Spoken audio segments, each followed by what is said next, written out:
जय श्री गणेश। आज मैं आप सबको कारवा चौथ जो पति की लंबी उम्र के लिए किया जाने वाला व्रत है उसके बारे में बताऊंगा और कथा भी सुनाऊंगा। कारवा चौथ का जो कथा है उसको मैं आप सबको बताऊंगा। आप सब ध्यान से सुने।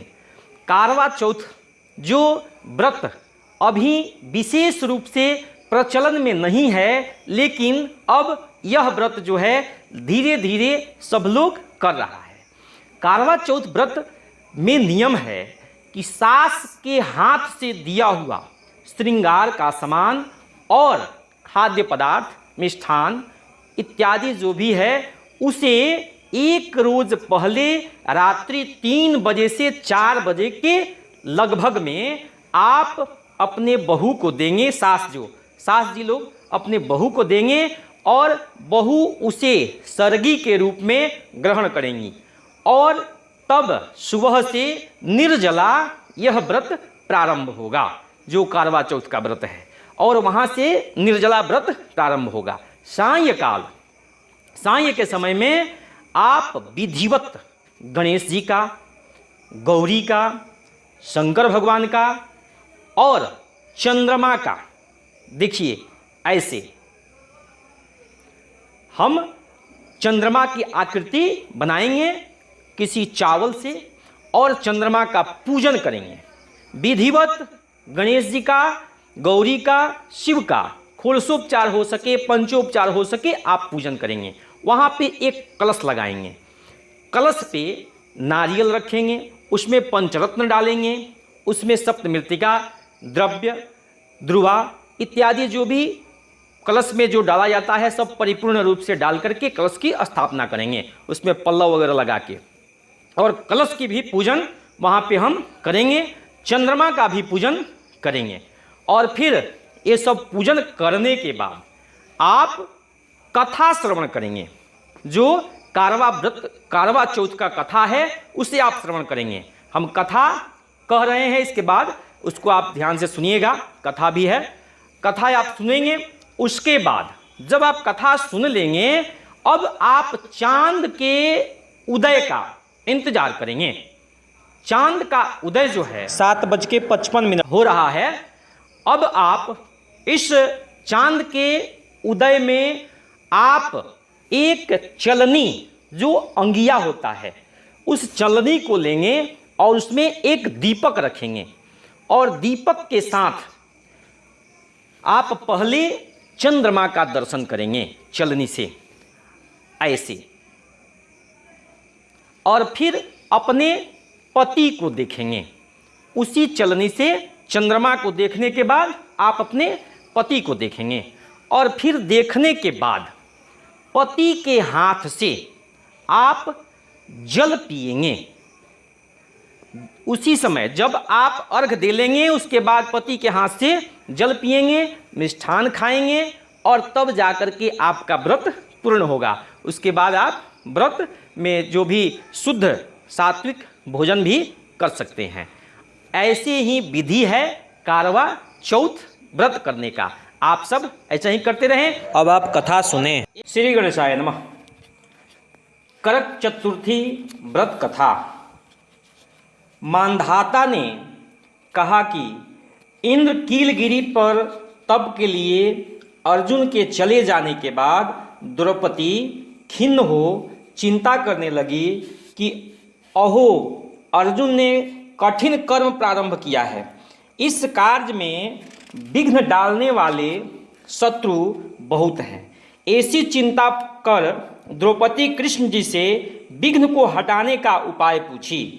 द्रौपदी ने कहा, हे जगत के नाथ, आप मुझे ऐसा व्रत बतलाइए कि जिसके करने से सभी विघ्न नष्ट हो जाएं। श्री कृष्ण ने कहा कि हे महाभागे, पार्वती ने शंकर जी से इसी प्रकार पूछा था। तब शंकर जी ने पार्वती जी से जो कहा था सो हे वराने, उसी करक चतुर्थी नामक व्रत को मैं कहता हूँ, सुनो। जो सब प्रकार के विघ्नों को हरण करने वाला है। पार्वती ने कहा, हे भगवान, वह करक चतुर्थी किस प्रकार का व्रत है तथा उसका विधान क्या है और पहले किसने किया है? शंकर जी बोले, हे पार्वती, रत्न विभूषित चार दीवारियों से घिरे, स्वर्ण तथा चांदी के भवनों से भरे, विद्वान पुरुषों से सुशोभित, लोगों के को बस में करने वाली दिव्य स्त्रियों से शोभायमान, जहाँ वेद ध्वनि हो रही है, ऐसे स्वर्ग से भी मनोहर परम रमणीक शक्रप्रस्थपुर जो दिल्ली में है, एक वेश शर्मा नामक ज्ञानी ब्राह्मण रहता था। उसकी पत्नी का नाम लीलावती था। उसके महापराक्रमी 7 पुत्र तथा संपूर्ण लक्षणों से युक्त वीरवती नाम की एक पुत्री उत्पन्न हुई। उसकी आंखें नील कमल के समान और मुख चंद्रमा के समान था। उसके विवाह के योग्य समय आ जाने पर वेद शर्मा ने एक वेद शास्त्र के विद्वान ब्राह्मण को विवाह की विधि से उसे आसक्त कर दिया। तत्पश्चात वीरवती ने अपने भाई की स्त्रियों भौजाइयों के साथ गौरी का व्रत किया। तत्पश्चात कार्तिक कृष्ण चतुर्थी के दिन व्रत उपवास कर सायंकाल में स्नान कर सबों ने भक्ति भाव से बट वृक्ष का चित्र बना उसी के नीचे शंकर जी के, गणेश जी के तथा स्वामी कार्तिकेय के साथ पार्वती का चित्र बनाया और नमः शिवाय इस मंत्र से गंध पुष्पाक्षत गौरी इत्यादि से गौरी का पूजन किया। फिर शिव जी, गणेश जी तथा खड़ानन का अलग अलग पूजन करती हुई पकवान, अक्षत तथा दीप से युक्त इस कारवा और गेहूं के पिसान और गुण से बना नैवेद्य ठोकवा एवं और भी अनेक प्रकार के फलादि भोज्य पदार्थ को अर्पण किया। तत्पश्चात अर्घ देने के लिए चंद्रोदय की प्रतीक्षा करने लगी। इसी बीच में वह वाला वीरवती भूख प्यास की पीड़ा से मूर्छित हो पृथ्वी पर गिर पड़ी। तब उसके बंधव रुदन करने लगे।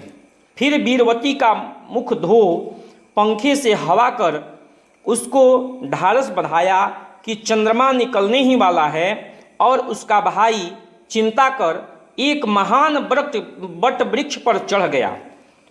बहन के प्रेम से दुखी उसका भाई जलती हुई लुकारी ले चंद्रमा का बहाना कर दिखाया।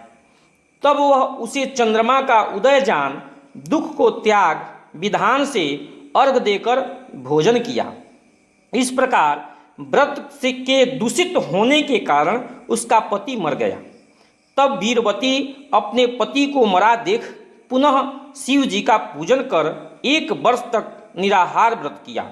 वर्ष के समाप्त होने पर करक चतुर्थी का व्रत फिर भौजाइयों ने किया और पूर्वोक्त विधान से वीरवती ने भी व्रत किया। तब उसी